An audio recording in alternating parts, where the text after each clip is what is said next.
அதுக்கப்புறம் என்ன பண்ணுறாங்கன்னா இன்வெஸ்டிகேஷன் பண்ணுறாங்க. இன்வெஸ்டிகேஷன் பண்ணும்போது அவங்க என்ன கண்டுபிடிக்கிறாங்க அப்படின்னா, இதை யார் பண்ணதுன்னா மோரிஸ் வாம் அப்படிங்கிற ஒரு பர்சன் தான் இதை பண்ணியிருக்காரு அப்படிங்கிறத கண்டுபிடிக்கிறாங்க. அதுக்கப்புறம் என்ன ஆகுதுன்னா, பீப்புள் வந்து என்ன பண்ணுறாங்க, இன்டர்நெட்லேருந்து அந்த கம்ப்யூட்டர்ஸை டிஸ்கனெக்ட் பண்ணுறாங்க. அதாவது அந்த ஃபர்தரான ப்ராசஸிங் போகாமல் இருக்கணும் அப்படிங்கிறதுக்காக. ஸோ இப்போ அதுக்கப்புறமா வந்து அது எப்படி என்டர் ஆச்சு, எப்படி காப்பி ஆச்சு அப்படிங்கிறத அவங்க அண்டர்ஸ்டாண்ட் பண்ணுறாங்க.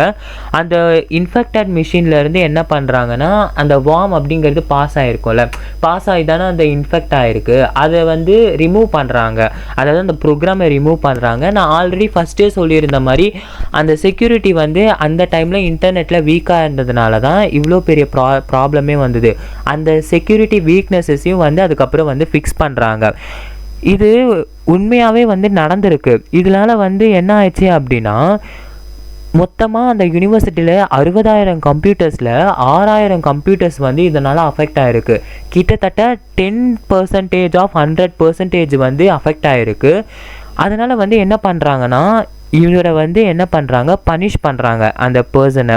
அவர் தான் வந்து பார்த்தீங்கன்னா US computer fraud and abuse ஆக்டில் வந்து பனிஷ் பண்ணுறாங்க. இவர் தான் அதில் வந்து ஃபஸ்ட்டு பர்சனும் கூட. இவரோட பனிஷ்மெண்ட்லாம் என்ன மாதிரியானது இருக்குது அப்படின்னா, மொத்தம் 3 அவங்களுக்கு கொடுத்தாங்க. ப்ரொபேஷன், கம்யூனிட்டி சர்வீஸ், அதுக்கப்புறமா ஃபைனு. ப்ரொபேஷன் அப்படிங்கிறது என்னென்னா, ஒரு கவர்மெண்ட் வந்து என்ன பண்ணுவாங்க, ஒரு ஸ்ட்ரிக்ட் ரூல்ஸ் அவங்களுக்கு கொடுத்துருவாங்க. அவங்க வந்து அதை வந்து ஃபாலோ பண்ணணும். அப்படி ஃபாலோ பண்ணலைன்னா அவங்க வந்து ஜெயிலுக்கு போகிற நிலைமை வரும். கம்யூனிட்டி சர்வீஸ் அப்படிங்கிறது எப்படின்னா, நீங்கள் வந்து மற்றவங்களுக்கு உதவி பண்ணணும், ஆனால் அவங்கக்கிட்ட இருந்து நம்ம எந்த ஒரு ஊதியமும் எதிர்பார்க்கக்கூடாது. அதுதான் வந்து கம்யூனிட்டி சர்வீஸு. ஃபைனும் அதே மாதிரி என்ன பண்ணியிருக்காங்க, அவர்கிட்டருந்து கேட்டு பே பண்ண சொல்லியிருக்காங்க.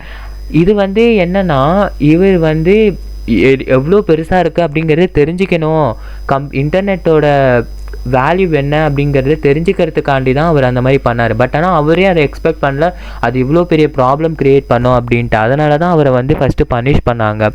அண்ட் ஆல்சோ இது வந்து அவர் வந்து ஜெயிலுக்கெலாம் ஒன்றும் போகலை. ஜெயிலுக்கு போகலனாலுமே இந்த கேஸ் வந்து பார்த்தோன்னா ரொம்பவே வந்து பாப்புலர் ஆக ஆரம்பிச்சுது இந்த சைபர் செக்யூரிட்டி ஹிஸ்ட்ரியிலே.